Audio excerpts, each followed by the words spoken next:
महाराष्ट्र के उप मुख्यमंत्री अजित पवार का बुधवार को विमान हादसे में निधन हो गया। अजित पवार बारामती जा रहे थे, तभी लैंड करते समय उनका विमान हादसे का शिकार हो गया। इस हादसे में अजित पवार सहित कुल 5 लोगों की मौत हो गई है। अजित पवार चुनाव प्रचार के लिए बारामती जा रहे थे। आइए नजर डालते हैं अजित पवार के राजनीतिक जीवन पर।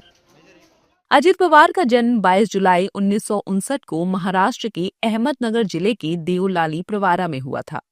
अजित महाराष्ट्र और देश के दिग्गज राजनेता शरद पवार के भतीजे थे। अजित पवार ने राजनीति में अपने करियर की शुरुआत सहकारी आंदोलन से की और जल्द ही उन्होंने पुणे जिले के सहकारी बैंक के अध्यक्ष के रूप में लोकप्रियता हासिल की। इसके बाद 1991 में वे पहली बार बारामती से सांसद चुने गए और फिर 1995 से लगातार विधायक के रूप में बारामती का प्रतिनिधित्व करते रहे।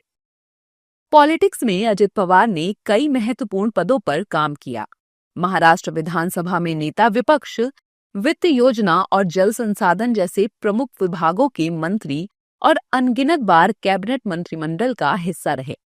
लेकिन उनका सबसे बड़ा रिकॉर्ड रहा है सबसे ज्यादा बार महाराष्ट्र के उप मुख्यमंत्री के रूप में सेवाएं देने का।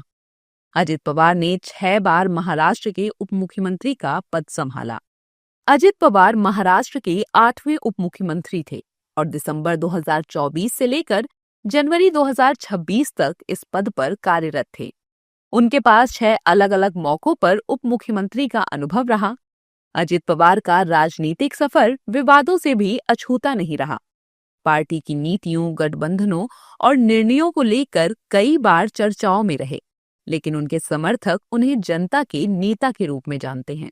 अजित पवार को एक मजबूत संगठनकर्ता और प्रशासनिक अनुभव वाला नेता माना जाता था। उनके और चाचा शरद पवार के बीच राजनीतिक मतभेदों की चर्चा भी होती रही है, लेकिन उन्होंने हमेशा खुद को शरद पवार का अनुयायी बताया। अजित पवार के निधन पर देश के नेताओं ने गहरा दुख व्यक्त किया है।